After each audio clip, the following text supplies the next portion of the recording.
like many folks in our field, and I found this to be true as I've talked to graduate students that have come to CSU for our master's program, no one thinks about student affairs work, even as undergraduate students, until they have some significant event in their life.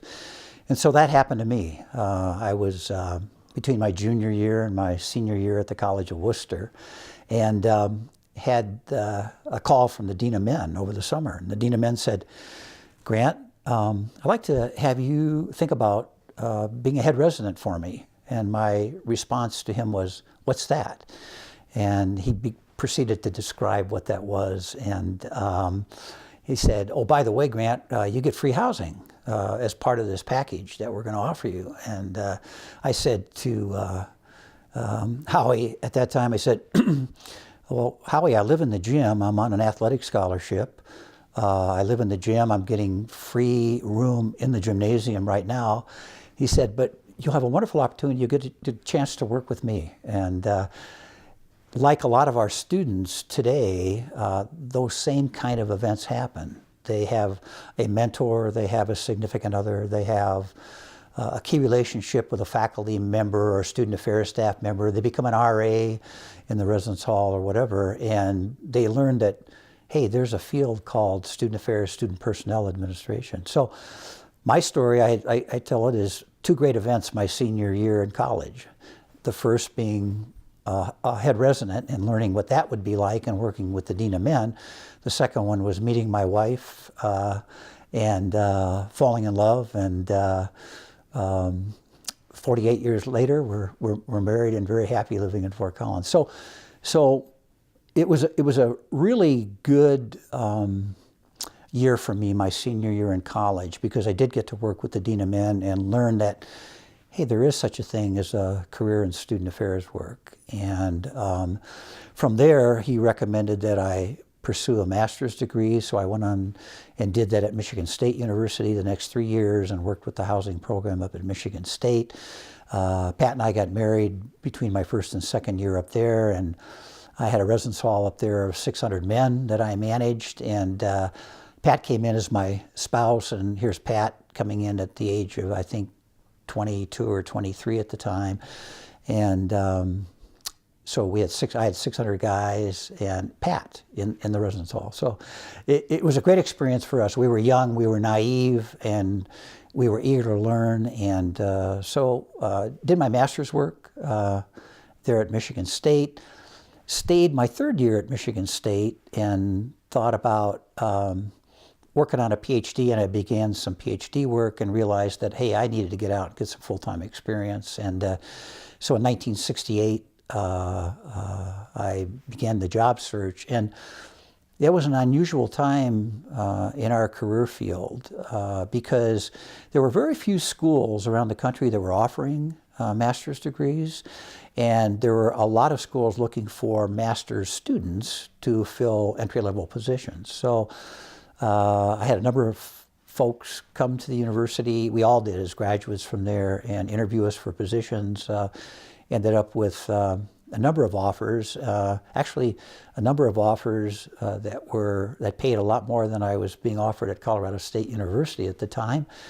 And ended up in conversation with my wife about where we wanted to live, and being young and naive and no kids, no money, no nothing at the time, we decided to come to Colorado and take the job at Colorado State University. And that first position was an area coordinator position on the campus. I had Ellis Edwards and Ingersoll Halls as my assignment, and I was going to be in a position to supervise those areas. Lots of changes were occurring at CSU. Denny Matson was the director of housing and dining, and he had been here 1 year, and he was putting a team together to consolidate the residence life function as well as the housing function, the management function of housing. And having come from the Michigan State system, which was a split system, I understood the problems with that kind of an organization in terms of communication and working together. So I was excited about coming to CSU. thinking about what we might be able to build here and what Denny had a vision about, kind of thing. And so I had an opportunity to work with a lot of young professionals and think about what we might want to create here at CSU in that program. I went from area coordinator to became the associate director. About 7 or 8 years later, I became the associate director of housing and residence education was the title. And then in 1978, Jim Banning came as the vice president for student affairs. I was an interim director during that year, and Jim ultimately hired me as the director of housing. That grew proportionally because we subsumed different offices over those years. I spent 22 years as the director of housing and dining. I had lots of changes in that job, though, as the director. We ended up taking on conferencing. We ended up taking on Pingree Park, university vending, marketing, technology for the division. So we kept adding to our portfolio, and I kept really enjoying my job because I loved the challenges that job was presenting to me. Some years later, I acquired a new title too. I became the coordinator of auxiliary services on the campus.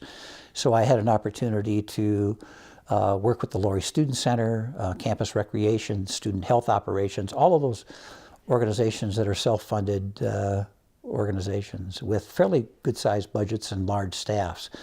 The housing job, though, was my real true passion and my love in my experiences at CSU. And we had a situation where we had 800 employees. We had a budget that exceeded about $65 million. And so I just really enjoyed working in that environment. A little later in my career, I served in a couple capacities as interim. I was interim director of continuing education. I, at the time, knew nothing about continuing education, but the president asked me to go over and take a look at some organizational and budget issues that were going on over at continuing ed. So I spent about a year there. A little later on, after that, I became the interim vice president for student affairs and spent a year in that capacity. So I ended up my career in the administrative side, and I'll get to my teaching side in just a moment. I ended up my administrative career as the associate vice president in charge of the wellness cluster. So I had the areas of counseling center, health center, and campus recreation. And our goal during that time was to bring those three together and work through the organizational issues and bring them together as a team with a common mission and goals. So that's kind of my career there at CSU on the administrative side. I'll switch a little bit, and in the early 1970s when I came, actually in the late 1960s, the university, and I came in 1968, in 1967, the university had talked about creating a master's program. And that master's program focus was really on training and developing professionals in higher education with an emphasis in student affairs work. We had nothing like that here at the university. And I was the benefactor of that because I came with my master's degree, and I was coming into a situation where we were just starting what was then called the College Student Personnel Administration Program, CSPA. Bob Hubble was the faculty member in charge. He came from a counseling orientation, and quite honestly, the program that was being developed was really focused on more onto the counseling side of the equation. And Bob was teaching a lot of the core courses by himself. He had a few other faculties in the school, or whatever it was called at that point. I don't remember if it was what the school was called at that point. But yeah, we were just starting a program. It was in its infancy, and I was here, and I was intrigued by that notion because I always thought it'd be really neat to work on a campus where I could end up in a teaching position and interact with students at one level, and then be in an administrative position and interact with students on a little different level, kind of thing. And so initially I just taught some practicum kinds of experiences. I taught an undergraduate RA training course that was in the school, but I really wanted to get involved. And I began my PhD right about the same time, in 1969. I began my PhD over at the University of Northern Colorado because I knew that if I wanted to continue in the teaching role, that I probably needed the PhD to further my career along those lines. So ended up working on my PhD beginning in '69, and then I graduated in 1976 from there with my PhD. The motivation to begin that degree program was really not my PhD program, but to begin this program here at CSU. The motivation for that was really geared to training a number of our directors that we had here on campus at the time who didn't have master's degrees, but it would be great if they could be here and we could retain those people at the master's level. A second motivation, as I remember it, was that we were building a housing program with lots of graduate assistantships. And I, from my Michigan State experience, really learned that if we had a good master's program in that field, we could attract really qualified young potential professionals in our field at the assistantship level to manage our residence life program. So those were the two kind of motivations that I remember for that program. But the original cohort in that group, and Rex Kellums reminds me of this because he was one of those students early on, was I think somewhere in the neighborhood of 3 students, and I think they were all professionals that were working here at CSU. So from 1968 to right at 1990, the program maintained a course where we continued to grow the interest in the program. We obviously modified some coursework to keep current in the field kind of thing, but the real changes in the program came in 1990. So we had that 22-year period from 68 to 90 that we kind of stayed the course and managed the program. 1990, we went after our own separate degree program. So we created, and this was before the Colorado Commission on Higher Education. So we began by calling it Student Affairs in Higher Education and changed the name from CSPA. We did some major curriculum modifications, added a lot of new courses like management strategy courses, diversity courses, the law class, and things like that, that would put our degree in a more current position. It became then a Master of Science degree from the old MED degree. So we moved in that direction. And we really added a lot of faculty on a part-time basis in the teaching part of the program. What we realized is we had a lot of qualified folks in the Division of Student Affairs who were eager to teach, 1, and 2, had the competencies to do so. And the school bought into us using a lot of adjunct faculty in our programs to teach a specific course in the curriculum, and ended up with what I think was a real partnership between the Division of Student Affairs and the academic School of Education part of the program in a really unique marriage of skills, because people who are practitioners are living that work on a daily basis at the university.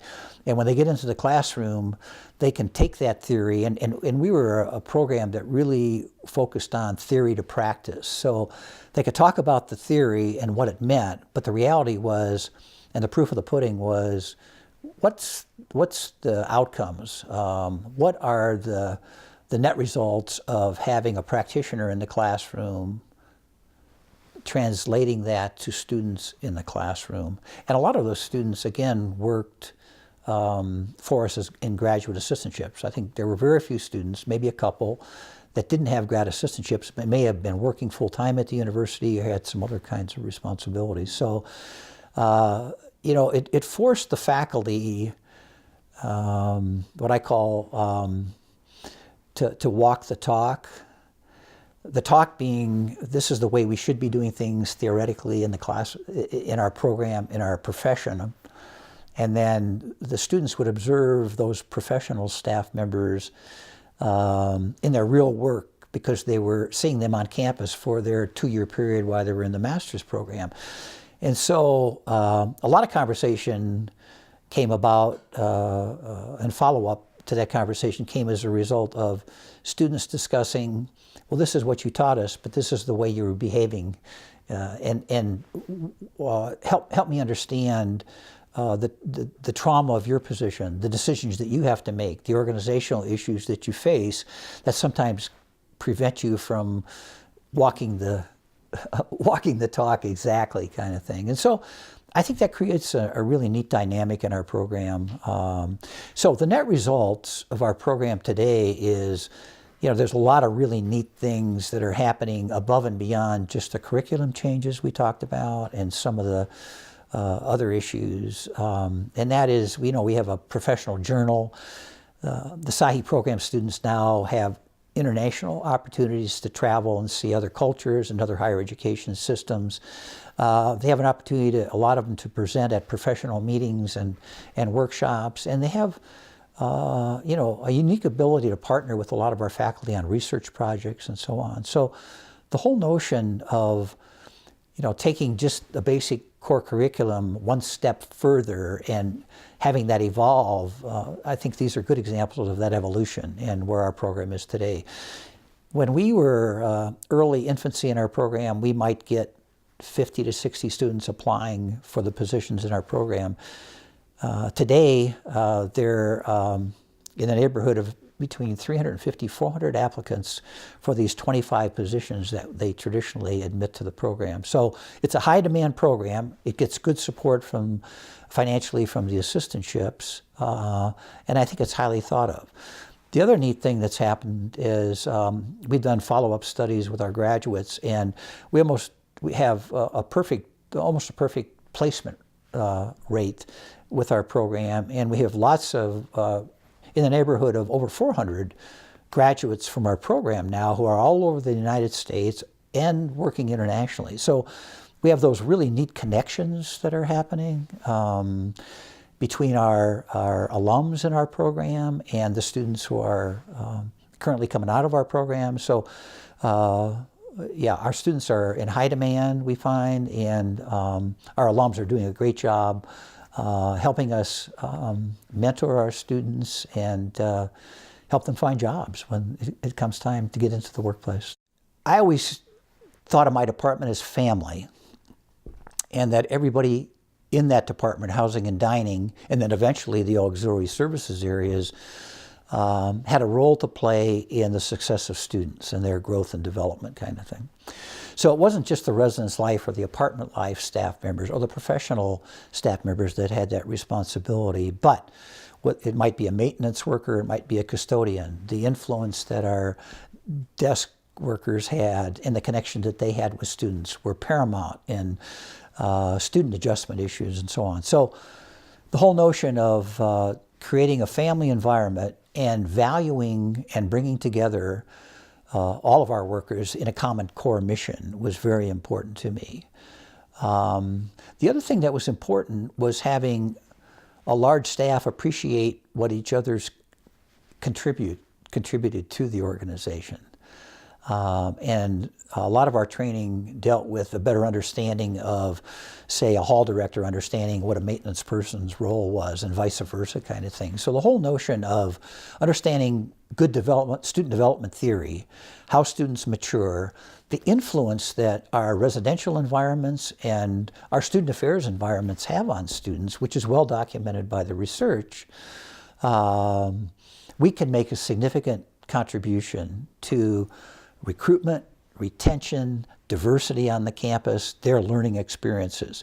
You add that to the partnerships that we created with the academic side of the university in terms of academic affairs, in terms of creating special environments for students and co-sponsoring different events and programs. And that was the joy that I had from working in that environment, was that creativity and who can you bring to the table to make a difference in students' lives, which is why we're here, which is the real core of our mission is helping students succeed. And we can play, as I said, a paramount role in having that happen. So I would share with you one of my significant passions has been the auxiliary services area. I didn't know much about auxiliary services, and those are the fee-funded areas basically on the campus in the Division of Student Affairs. So they include housing and dining services, the Laurie Student Center, campus recreation, and then the Student Health Center. And those are the areas that we defined as the core auxiliary areas. Big budgets, large staffs, large fiscal responsibilities on the campus.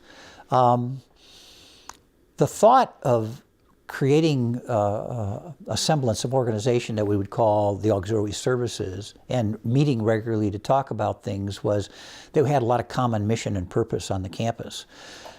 We had a lot of budget kinds of issues related to our reserve funds and building new facilities and making good decisions about how to use student fee money and being ethical on how we spent that money and so on. So the whole notion of sitting there at the table on a regular basis and communicating those needs was important. The other thing we talked about a lot on our campus was safety and security issues and what we could do as an auxiliary operation to help the campus in total, to secure the campus and make it a safe place for students to live.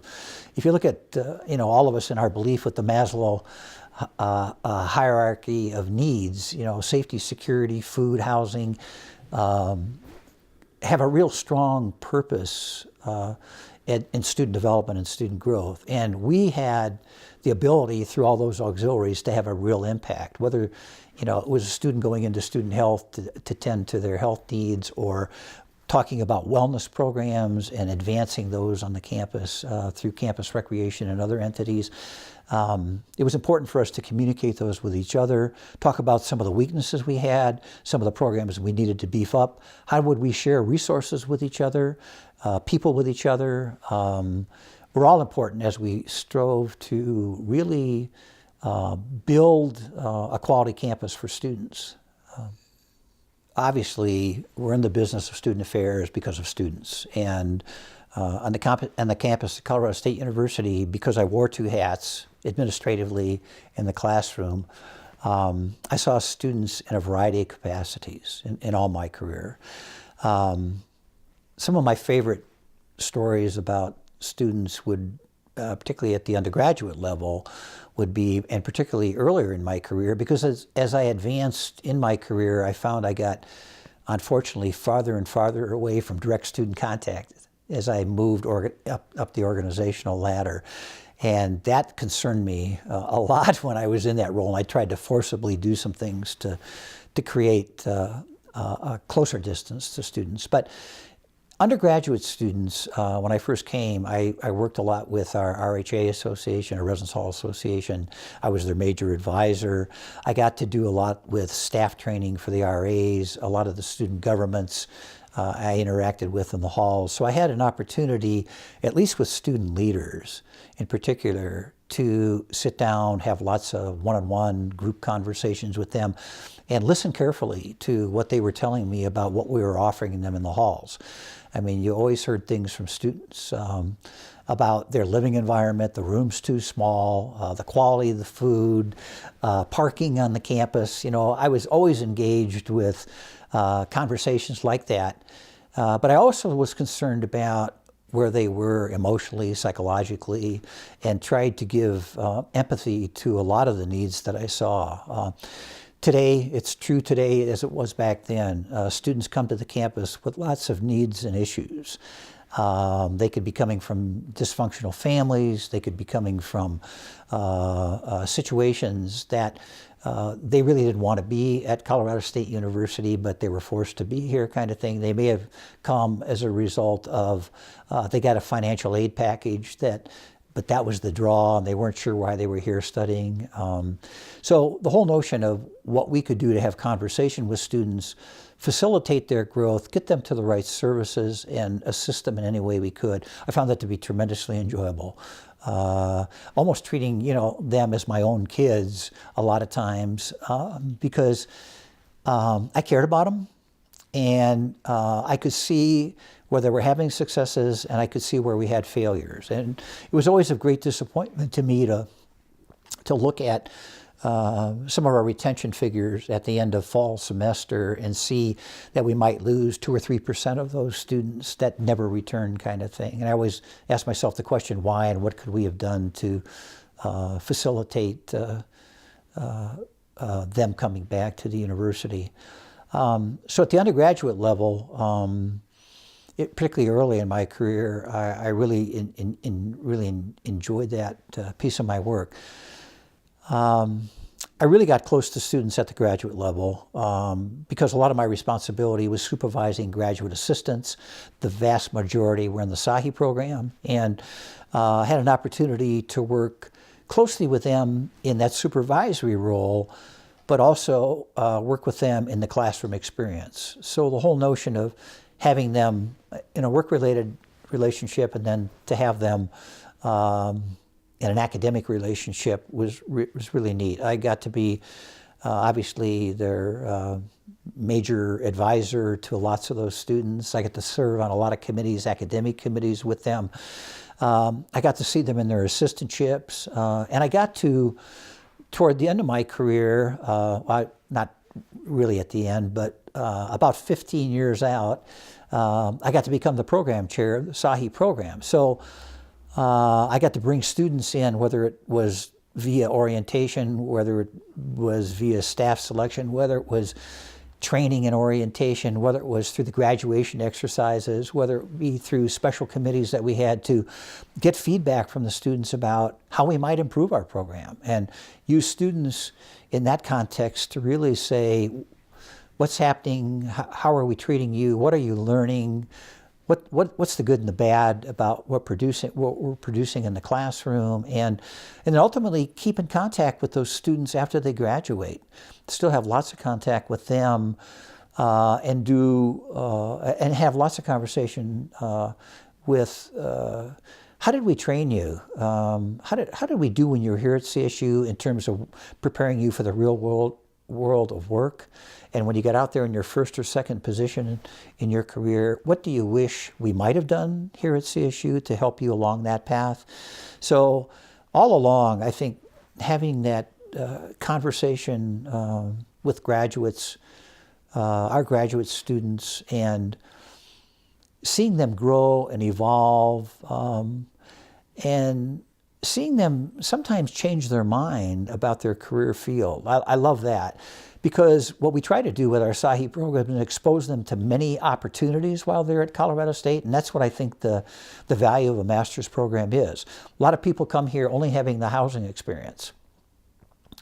And we try to tell them there's many more experiences in terms of student intervention, student learning in the field of student affairs that you might get engaged in, kind of thing. And give them those practicum experiences and talk to them about that. So, so my joy has always been to see them, I call it growing up during their 2 or 3 years that they're with us at CSU, and then to graduate and go out and be good professionals. That's my true joy, yeah. My management style at the university, I think I learned why I was here. I didn't have that when I first came, but I gained an appreciation, maybe from some previous work experiences. I remember even before I thought about the field of student affairs work, I really had a value of teamwork, and I came from, when I was in college, I worked board job. I washed dishes to earn money to go to school. I played on the varsity basketball team at the school, and that showed some teamwork. And then when I became that head resident back at Worcester, I was forced to think about how I might interact with the students in a different kind of way and how they saw me, kind of thing. In the summer jobs that I had, I was at a fruit and vegetable brokerage house where by far I was in the minority of the population, and I saw a lot of diversity in that work environment. I worked in the warehouse of a paint company that I saw a lot of blue-collar workers and their attitude toward management and the practices of management, and learned from that. My dad was a foreman in a company where he had to negotiate between the union workers and management, and his position was such that he would come home at night and talk to me about how you listen to both sides of the equation and try to mediate and solve problems between the two, kind of thing. So the thing I picked up from all of that is that you need to really listen to people who are your employees, and you need to really listen to folks who you're serving. In some cases, people call that your customer. So the whole notion of going out and learning firsthand from students, the whole notion of collectively listening to groups or individuals who are in the field working with students is of high priority to me. So my values or my management style really focused on what I call management by wandering a lot. If you look at that department that I talked about in dining and housing and facilities and Pingree and conferencing and all the things that we did, you can't sit in your office and just listen to your top lieutenants talk about your organization. You need to get out and learn firsthand. So I really enjoyed the visibility of getting out, having lunch with students, having lunch with staff in the residence halls, listening to what they had to say on a regular basis of what we were doing right and what we were doing wrong, and bringing that back to my team management meetings and seeing what we might do to correct situations and so on. So that style of management, I think, carried through. It was a little more difficult when I was vice president or in the vice president's office, because you didn't have the opportunities. It wasn't as easy to facilitate that wandering. But I still would try to do that in my management style. Yeah. The community liaison position was kind of an offshoot of lots of conversation that we were having with the city of Fort Collins and my department during, probably it's been 20 years ago now. Most of it was initially focused on housing and students in the community who were living, and behavioral issues that were coming up. And I remember Beth Souter, Tess Heffernan from the city, myself, and some of my staff got together to talk about those issues. And the city was pushing us at the time to create more on-campus housing and bring the students from off-campus on. And we were taking the position that we were going to house, about 30% of the student body, but the reality was most of the students after their freshman year would be going out and living in the community. So that was the genesis of the conversation. We realized that the issues that were there were much bigger than just housing. I mean, they centered on, like I mentioned, the behavioral issues of students. It centered on issues of transportation in the community.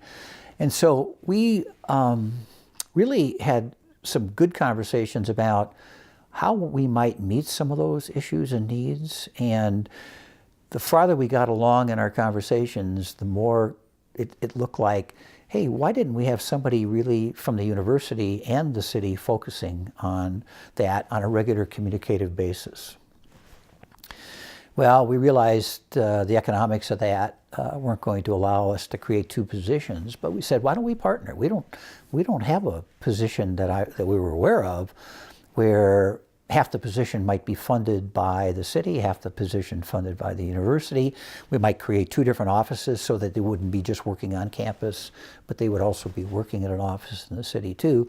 And let's start to piece together what those town-gown relationships might look like. And so the community liaison position came as a result of those conversations. Today that's evolved into that position still exists today. I think it's gone through 3 or 4 directors in that role. But it's evolved to a point where the other night I saw Darren Atterbury and Tony Frank with Emily, who's now the current community liaison, she was moderating and having the two of them, the city manager and our president, talking about the importance of those conversations and relationships. So from our little conversation we had, I remember in Palmer Center, to that conversation on city TV where people are really valuing the relationship that they have and the partnerships that they have and the growth that they have. You know, if you look at the transportation system, you know, that the MAX, the bus system wouldn't exist without the university cooperating with the city and funding 50% or more of that operation. So there are really good examples of what's occurred, and I'm really a proponent of the importance of having regular dialogue, regular conversation with, particularly as the university grows and the city grows. When I came to CSU early in my career, I think the university was 13,000 and the town was 45,000 people.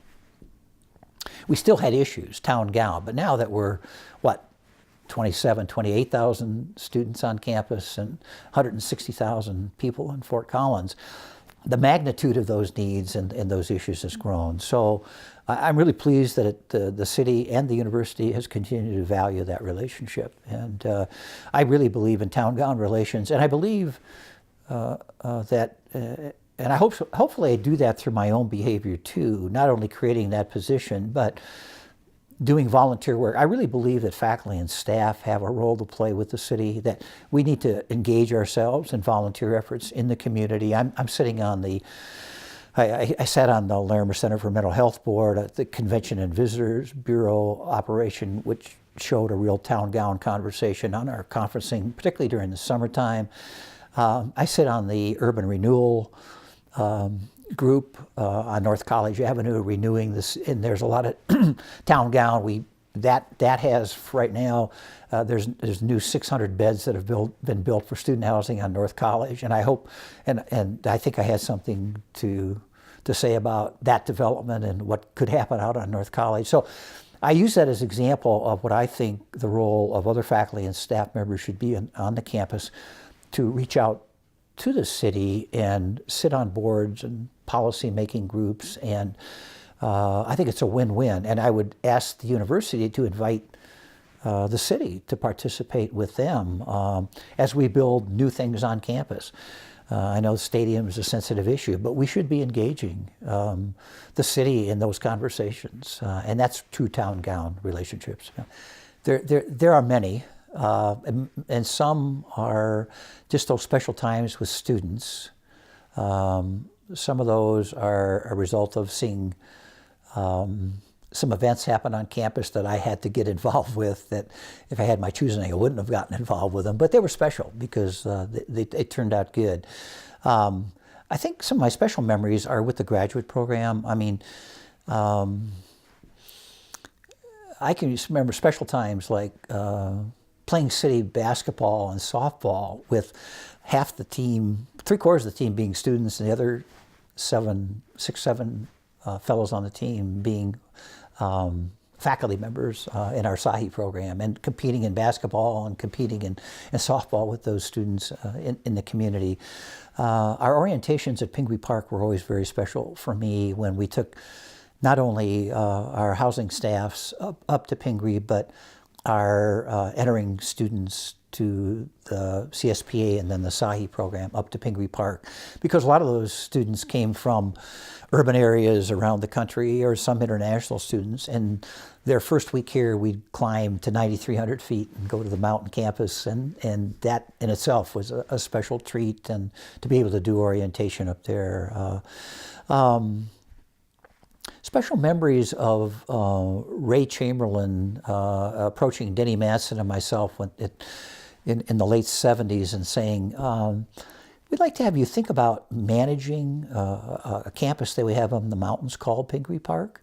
And Denny and I looking at each other and saying, what is he talking about? What is that? And we had no idea what he was talking about. But we assumed the management in 1978 for that campus. And it was a neat, my special memories of partnering with the forestry faculty to make that a better operation up there, a more functional operation. And And the beauty of that campus, it just was overwhelming to me and very special. So that was a special memory. The old, I don't know how many people remember this, but when the bull got loose on campus, at the Equine Center, a big bull got loose and started wandering the campus and made its way into one of my residential facilities, Edwards Hall.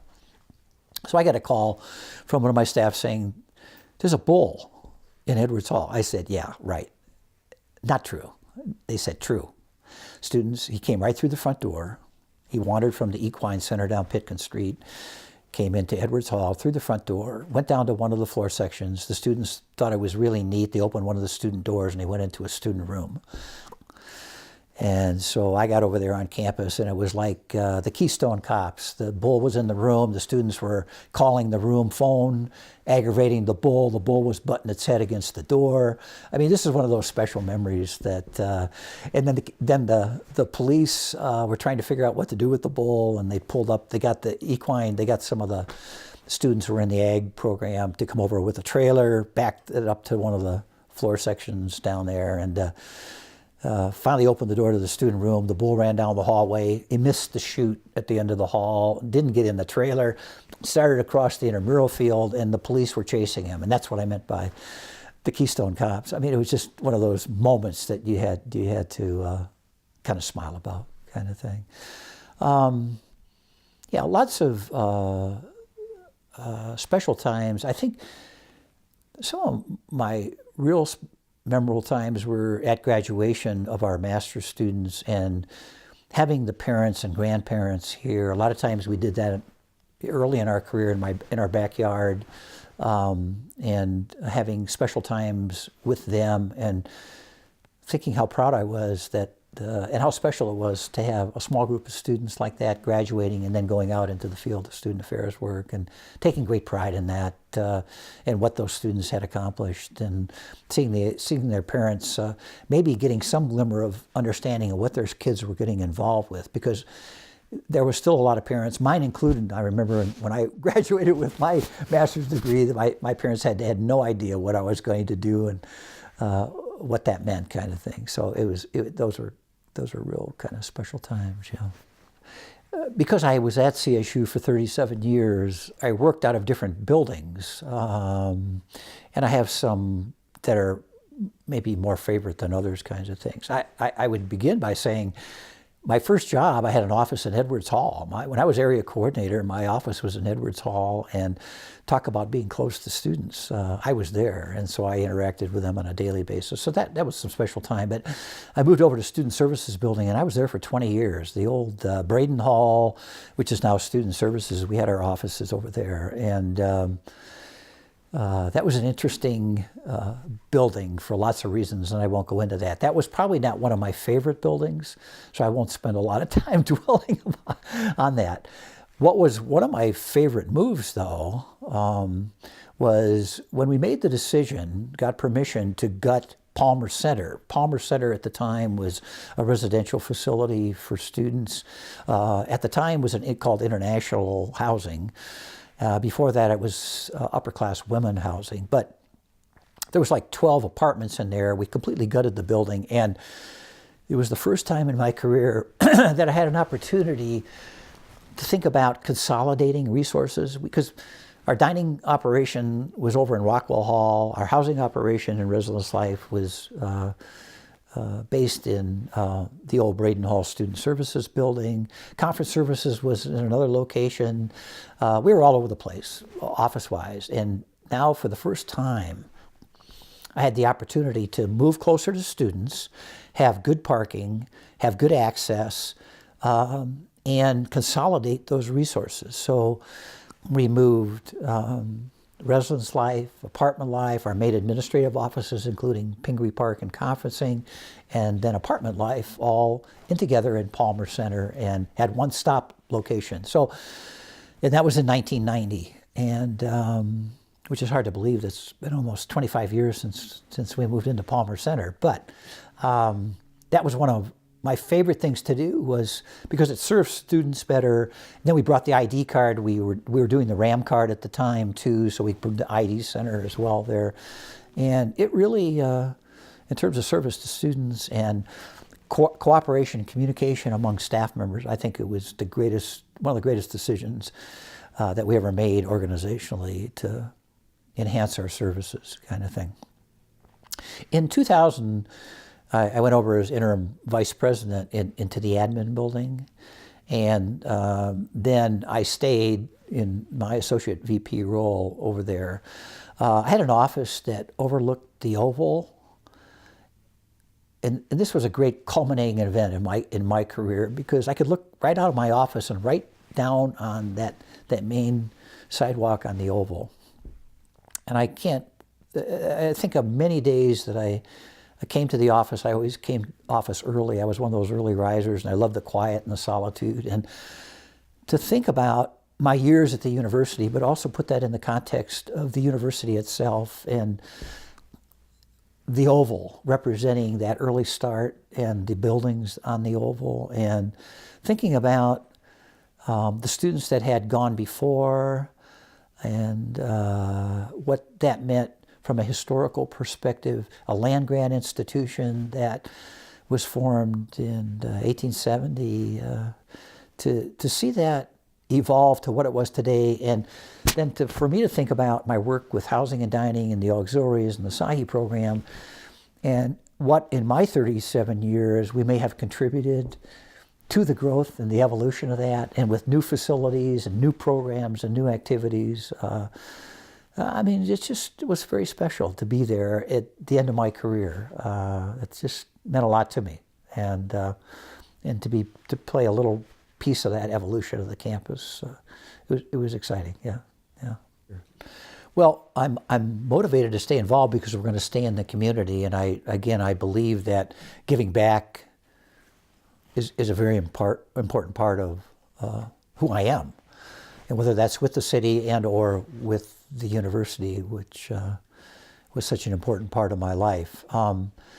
There's a number of ways that I'm staying involved. I've had a couple consulting projects back on the campus that has kept me engaged a bit, but other involvement has been, I'm on the University Child Care Committee, and I have I've had a long-term relationship with child care on the campus because I'm a strong advocate for that, because I saw, particularly in our residential communities, particularly in Aggie and University Village apartments, such a need that we had there for child care.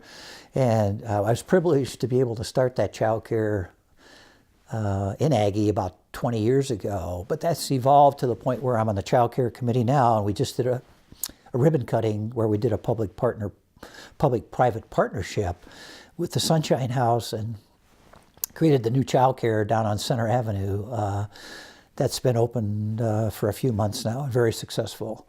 So the Child Care Committee keeps me actively engaged. I'm on the executive committee for the Senior Scholars Program on campus. So a number of mostly retired full-time faculty, but myself included, are on there guiding some activities that are hopefully providing quality programs and thinking about ways we can give back to the university on a volunteer basis as well, kind of thing. I stay connected because I wander back into the administration building. I wander over to the student center. I go into Palmer Center. I check on folks. I try to see, because I've been retired for 10 years now, I try to check on if there's folks around that I still know, and try to give them some encouragement.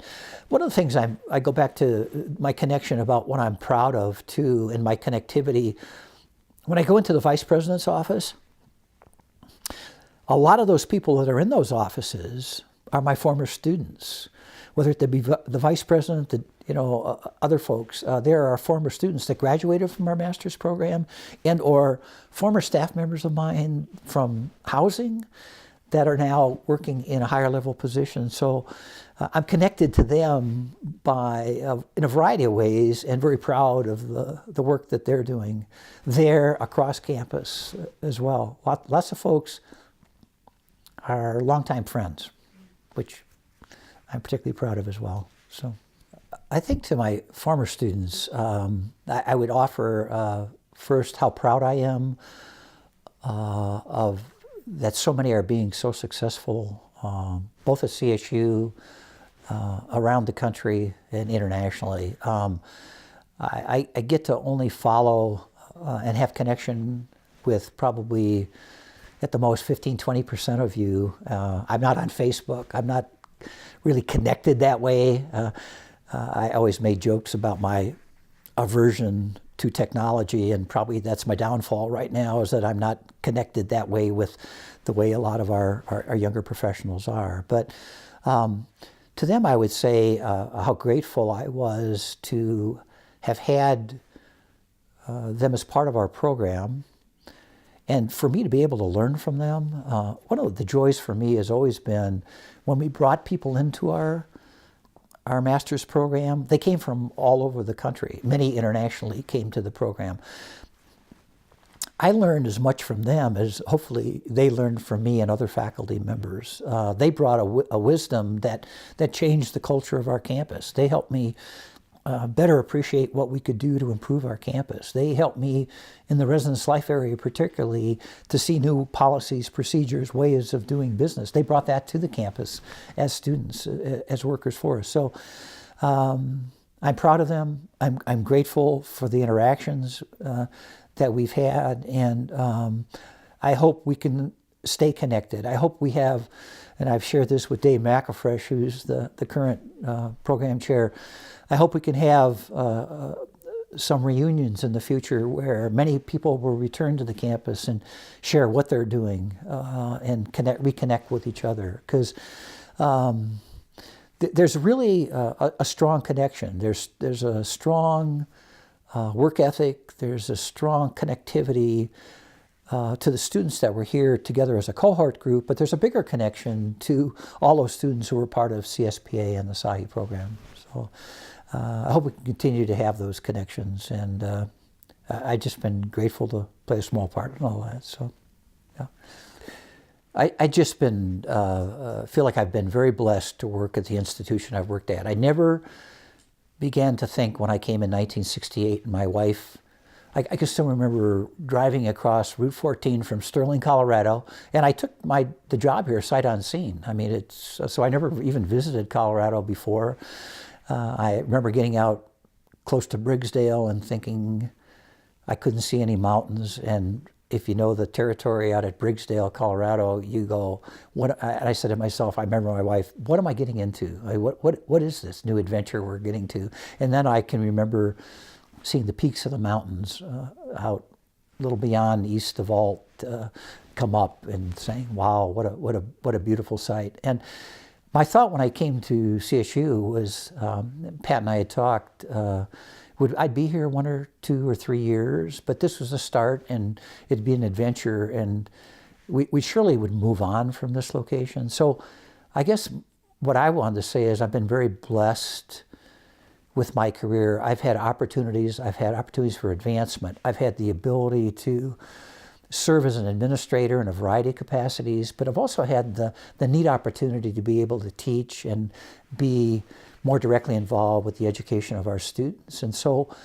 I got to be part of both pieces of the equation on the campus, and as a result I got to interact with almost everybody on campus, because in some capacity, in one of those 2 capacities, I had the opportunity to have face-to-face, to set policy procedures, to engage in them in partnerships to enhance the quality of life on the campus. So my thankfulness, I can't say this enough. I just am very grateful to be able to live in Fort Collins, raise my family, which included 3 children and 7 grandchildren, and they're all still in Fort Collins now.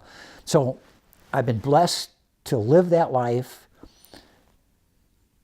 and to engage in a professional career that still allows me to do a number of things and give back. So I have been truly blessed, and Pat and I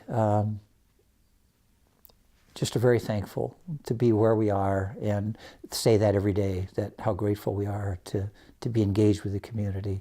So thanks, CSU, for giving me that opportunity.